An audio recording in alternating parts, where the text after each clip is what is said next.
All right, today we're cracking open a book that's less of a religious text and, honestly, more like a user's manual for life. It's called The Science of Self-Realization, and it promises a surprisingly scientific way to answer life's biggest, most fundamental question. And that question is, of course, who am I?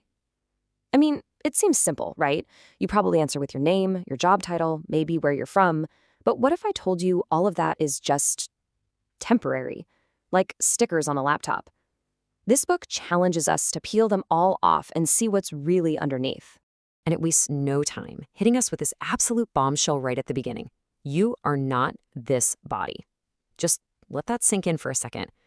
Everything we see in the mirror, everything we feel, our age, our appearance, the book says, nope, that's not the real you. So let's really dig into this because this one single idea, it's the foundation for everything else we're going to talk about. The book argues that uncovering your real identity is the absolute first step in the entire science of self-realization. Okay, so this slide really breaks it down. On one side, you have the body. It's temporary, it's always changing, aging, eventually it decays.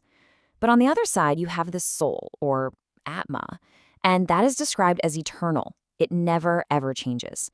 The best way to think about it is right there at the bottom. The body is just the vehicle, but you are the driver.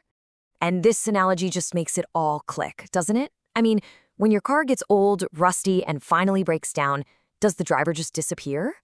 Of course not. That would be absurd. The driver just gets out and finds a new car. The book says it's the exact same principle for the soul moving between bodies. Here's another image that really hits home. Imagine a beautiful, ornate birdcage. We spend so much time polishing the bars, painting it, making it look perfect for our social media feed. But while we're so obsessed with maintaining the cage, our body, we've completely forgotten about the bird inside. The soul is starving for its real food. So if the soul moves from body to body, what's guiding the whole process? What are the rules of the road? This brings us to karma and rebirth. Now, I know, these words can sound kind of heavy, maybe even a little spooky, but the book presents them not as some mystery, but as understandable, universal laws, almost like the laws of physics. Let's get one thing straight about karma. It is not some cosmic scorekeeper waiting to punish you for messing up. Think of it more like a neutral, universal law, like gravity. For every single action, there is an equal and opposite reaction. It's a system of cause and effect that makes the universe predictable, not random. So how does this drive rebirth? Well, it's a pretty logical chain reaction. It all starts with our desires, what we constantly think about and chase after. Those desires eventually shape our entire consciousness. And whatever that consciousness is like at the moment of death, that determines the kind of body we get next. And here's the kicker. Human life is so important because it's our chance to become aware of this cycle and actually break it. Okay, so if we want to get off this merry-go-round, what's the escape plan? The book talks a lot about yoga. But hold on, we're probably not talking about the yoga you're thinking of, with the fancy mats and the expensive workout clothes. This is about connection, not just contortion. Specifically, the book zeroes in on bhakti yoga. Bhakti just means devotion and service, and the argument is pretty compelling.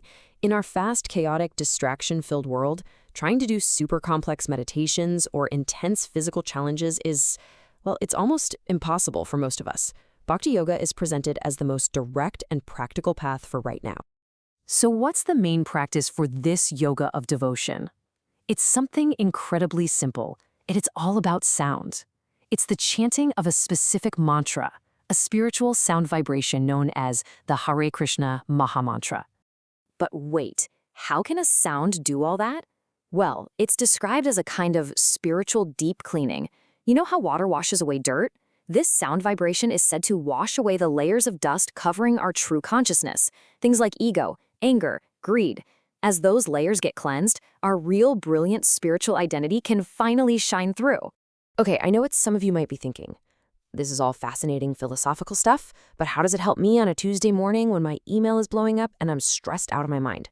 That's a great question, and this last part is all about making it practical.